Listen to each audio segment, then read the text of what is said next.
Hi and welcome, this is David Guest. Today we're going to be talking about the importance of having a budget within your business, and we're going to talk about ways to create a budget.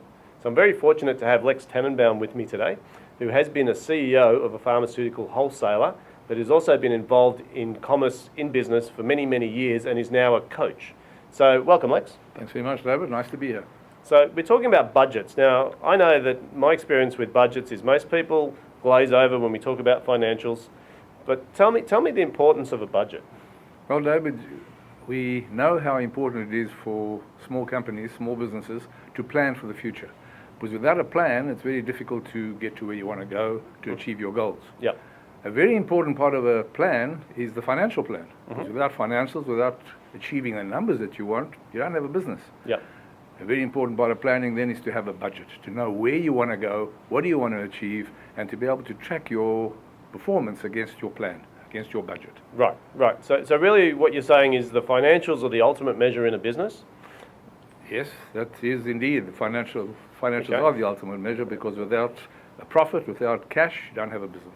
Great. So in our business planning cycle, it's not only about identifying markets and working out how big we're going to be, it's really understanding what the cash flows will be, what the money going out, money coming in, and the profitability of that business will be. Yeah.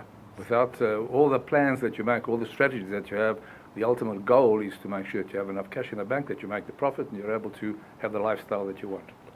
Okay, so really understanding, like what I'd like to cover today is understanding the concept of a budget so that the listeners can take the next step and start building this budget as a part of their business plan. So let's talk about the different ways of budgeting.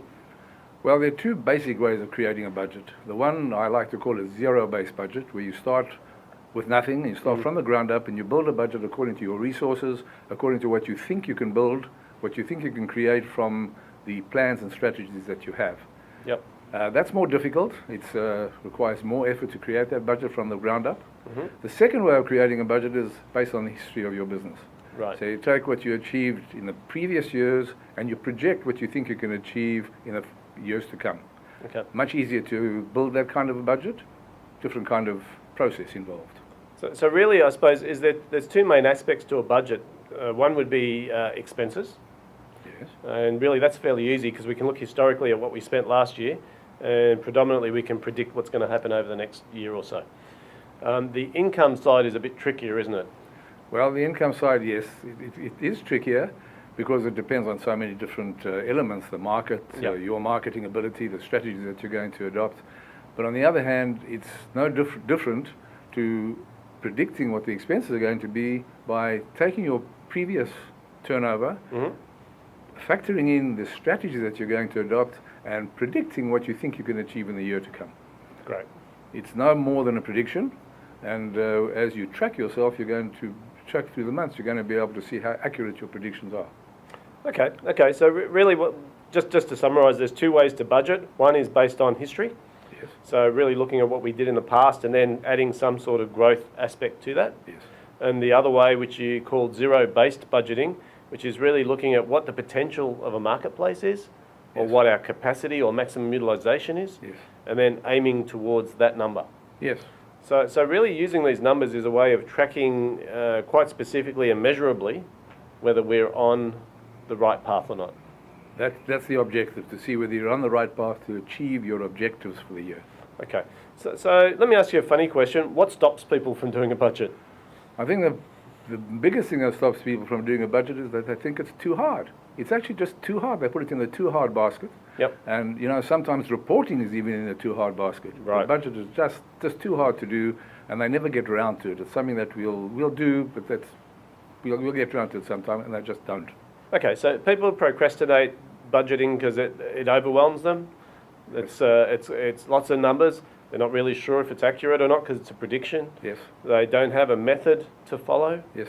All those things. All these things. All those. So how do we get someone who has this sort of anxiety around budgeting to actually do it? Okay, David, what we have here, we have a tool that we've created here that makes it very simple for somebody to create a budget. Yep. And what the tool actually is based on historical. This is not a zero-based budgeting tool, because that is the more difficult one. So this is based on history. And Yep. all a business has to do is load in their last year's figures Right. and they will get predictions based on various growth factors, and then they can decide, having looked at those growth factors, what they think they can achieve and create a budget very simply and very easily. Okay, so if people download this template, it's an Excel spreadsheet. It's an Excel spreadsheet. And it's a very simple method. You just put your old figures in, yes. and then from there it instructs you how you can now project what's going to happen over the next year, the next few years. It projects on different growth percentages and allows you to select the final result that you want for your budget. And then what it will do, it will take the full year budget and split it into 12 monthly budgets. Excellent. So let me ask you, if someone does this and they put their numbers in here, what's going to happen? Well, it's going to give them an idea, a very good idea of how they're going to proceed through the year and how Yep. they're going to achieve their objectives. Okay. And then they'll be able to report against these figures to see how they're tracking month by month. So that's interesting. So really what you're saying is that if I have a budget, then I've got something to measure against. Correct. So now when I get my P&L, my profit and loss, or I get my report from my accountant, I can actually look at the number that's on there and compare it to what I predicted it was going to be. Yes. So now it's either a good, it's an okay, or it's a bad figure. Correct. You know, really, when you look at a figure, you don't really know if it's good or bad unless you know what you wanted to get. Yep. So this is what tells you what I wanted to get, and therefore you can judge how well you've done. Right. So really it's very simple. All you need to do is click the link, download the spreadsheet, start putting some figures in there, and you'll start having some control over what's happening over the next 12 months in your business. So grab the template, start downloading it, and we look forward to hearing about your success.